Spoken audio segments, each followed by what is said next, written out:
Takes a second. Welcome back to the show. This is David Yanez here at the NRB 2015, and we have Ms. Lisa Arnold. How are you, darlings? Thank you so much for having me. Now, we were able to squeeze her in. I didn't know how much interviewing I was going to do, but I like movies. I'm writing. I like to produce as well. So that's what the Red Media TV is about. We're providing Christian content. So every time we get a person that does anything in those medias, we want to have you on the show. Oh, thank you so much for highlighting our film. Hey, not a problem. Tell us a little bit about yourself, then we'll talk about your film. Okay, I'm Lisa Arnold, producer, director, writer. You probably know me from co-producing God's Not Dead. Okay. Little film we came out with last year. Just a little film that just went crazy all over the place. Right. And our new film is called Caged. And the big question I've been getting all day is why would you go from a movie like God's Not Dead to a movie about human trafficking? And it's very simple. You know, with God's Not Dead, we had a call to everyone who's a believer to say, stand up. Jesus is alive. You know, take a stand, proclaim your faith. Okay, with Caged, it's similar. We want everyone to rise up, to take a stand, to say human trafficking is not okay. We have to end this. It is slavery, and there's no other no other name for it, and it is the fastest growing crime in the world. Wow. And people don't understand that it is not only in the U.S., it is in every state, it is in every city, it is in your own hometown, in your own backyard. And the awareness of that has not hit home yet. People don't understand how social media is being manipulated and reaching these 10 and 12 and 15-year-old girls, and they go to meet somebody they don't know and then they're never seen again. I mean, it couldn't be that simple. You know, we just had Guy Nolan just right before you, and we talked a little bit on the subject. Now, did you do some researching, and did it scare you when you started doing that researching? Well, here's the thing. I was teamed up with Molly Binsky, who wrote the novel Cage, and so together we created the screenplay. And once I started learning the statistics and learning that it is happening here and that it's so much more prevalent than I ever thought it would, because it's easy to feel like it's removed and it's a third world country offense. But when you realize that it's happening in your own backyard, and you go and talk to some of these victims and you understand the horrific event that they have been through, there's no closing that door again. Like, now that you know the facts, there's absolutely no ignoring it, no closing that door. And so not only should we as Christians be the hands and feet and go reach these forgotten people, these ones, the girls that have no voice, we need to be their voice for them. Wow. But then there's also, we've got to start having those conversations in our own home. Like, you no longer can ignore the fact that it's all around you. So if you have a 10-year-old, a 12-year-old, a 15-year-old, you need to be having this conversation. I do. Okay, well, it's not an easy conversation to have, but you need to do it. You need to start educating the children that this can happen. And so one of the things we're doing with the movie is we're asking all of the human trafficking organizations that are in the U.S., which, by the way, there's over 700. Wow. Yeah, and that's, it's because trafficking happens different ways in different areas. New Orleans is a big port city, so it's easily happening there.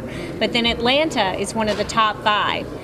And it's mainly because of the airport that it's happening. And what about Houston? So, that's where we're from. Exactly. See, I mean, and Houston has a huge problem. So every area is a little bit different. So each organization is trying to reach and rescue girls and bring them to rehabilitation in their unique way. Sure. But if they can all come together on our website, on the cagemovie.com website, they can post information, they can share information, they can post information to parents saying this is how you have a conversation with your child about trafficking. If your child is being asked this, and this, they're being targeted for human trafficking. And parents, we've got to realize that it's not just happening it's happening across the board. One of our investors had his daughter targeted in Destin, Florida, on a family vacation. Wow. So, I mean, it can happen anywhere at any time, and you have to be smart about it. Well, I'm glad I have you on the show, because besides talking about your movie, this is actually something that you can be active in and something can change people's lives about. And that's why Cage came to me, because I just finished a movie that talked about leprosy victims in India. And so the writer knew that I like to make movies that impact the world, that educate What part of us. India? What part of India? I was in Chennai. Chennai. I've been in Chennai. Yeah. Yeah. The people there are so wonderful. They're wonderful They really people, are yeah. beautiful people. And we actually shot in a leprosy colony. They have one of the biggest leprosy colonies in Chennai. They do, Yes. absolutely. So I like to take on issues that are going to make a big difference in the world, you know, and I like to show that we are using our faith and we are actively pursuing things that God would need us and want us to do. How long you been in the movie industry? So since 90 something, early 90s. Early 90s. We'll just say for a long time. Yeah, it's been a good while. Was it something that you wanted to do, or you just ended up doing? No, I actually started in stage. Okay. And then was on television, and then I kind of found my way into film as an actress, and then fell in love with the whole process. Oh, wow. And couldn't get enough of it. I thought I would think it was so tedious at first because coming from stage and live TV, it's a very different animal. But I really did fall in love with every part of it. And then when you write a script and then you shoot it, Start getting it comes to life. Oh, it is the most amazing journey. You're inspiring me. It really is. I mean, it's like a gift from God to see how creation happens, you know? Wow. I mean, it's really a wonderful thing.